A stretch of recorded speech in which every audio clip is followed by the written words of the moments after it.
How's it going, everyone? It's Milwaukee coming back at you once again, and today we're going to be discussing Teenage Mutant Ninja Turtles, The Ultimate Collection, Black and White, Volume 1, by Kevin Eastman and Peter Laird. Let's get into it. A rat named Splinter trains four turtles and tasks them to avenge his master, Hamato Yoshi, and take on the Shredder. Baxter Stockton unleashes an army of his Mauser machines on New York City. The Turtles move in with April O'Neil after a high speed chase throughout New York City. Raphael, deciding to blow off some steam, gets into a confrontation with a character named Casey Jones. The Teenage Mutant Ninja Turtles fight the Foot Clan whereupon they discover the TCRI building. Deciding to investigate the building, they discover that Master Splinter is being held there in stasis. However, before they can mount a rescue, they are attacked and escape the TCRI building via a mysterious machine. The Turtles end up on the planet Dahunib and they meet a new ally named Honeycutt. Then they get swept up into a war between the Federation and the Triceratons. The Turtles are swept up in gladiatorial games on the Triceraton homeworld while trying to rescue Honeycutt and escape back to Earth. The Turtles end up making it back to New York with Honeycutt's aid, just in time for the National Guard to storm the TCRI building. Once everyone's reunited, this is the complete origin of the Ninja Turtles. As for my thoughts on this volume, this is my first time reading the Ninja Turtles in comic form. I grew up watching the show and the movies, Turtle Mania back in the day, but I never read the comics. Probably didn't even know the comics existed, to be honest with you. And I find myself here with a channel where I'm talking about comics, and I decided, with all the hype surrounding The Last Ronin and Kevin Eastman and Peter Laird getting back together, that now would be the perfect time for me to delve in to the series that started it all, the original Mirage run of the Teenage Mutant Ninja Turtles.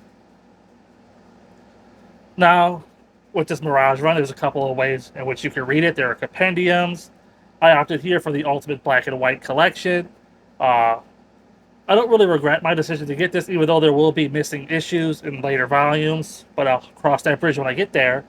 But I really appreciate the annotations provided by Kevin Eastman and Peter Laird here as to the thought process of when they were making the books, why they did certain things, and stuff like that really adds to my experience reading these issues here.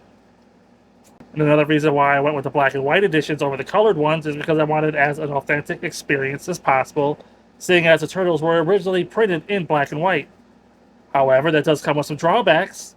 I will say that the art is very detailed, some of the most detailed comic art I've ever experienced, but because it's not colored, sometimes the images could appear, flat, right?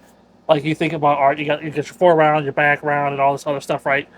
Well, usually the color will help separate that a little bit better, but here things just appear flat, highly detailed, but flat nonetheless. So it's not really a big deal. You can get around it, but just something that I thought took away a little bit. I really enjoyed the violent nature of these Ninja Turtles, right? I grew up, like I said, watching the kids show, watching them actively avoid using their weapons, if you go back and look at it now.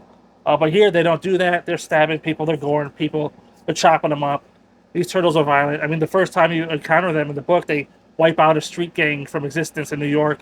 So these are definitely not the turtles you grew up with, unless you're reading the books when they came out. Then I guess they are the turtles you grew up with.